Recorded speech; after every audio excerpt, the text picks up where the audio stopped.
अच्छा ये देख लें जी, ये भी सारा स्टोन तिले का और सारा कढ़ाई वाला इसके ऊपर वर्क है, हैवी वर्क है।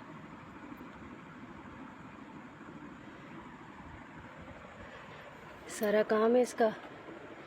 20 चेस्ट है, 50 लेंथ है, 1800 इसके प्राइस हैं। रेड ये चूड़ीदार है, इसके साथ डबल शेड में इसके साथ दुपट्टा है, ठीक है। पेयर इंडिया शिफॉन का दुपट्टा है, ठीक है, इंडियन शिफॉन का डबल शेड में इसका दुपट्टा है। और ये सारा ओवरऑल इसका फ्रिल है, काफ़ी बड़ा है, मेरे पास जगह कम है, ठीक है। इसके नीचे सिलक लगा हुआ, नीचे कैन ये लगा हुआ है इसके नीचे ये लगा हुआ है, काफ़ी फ्रिल है इसकी, ठीक है।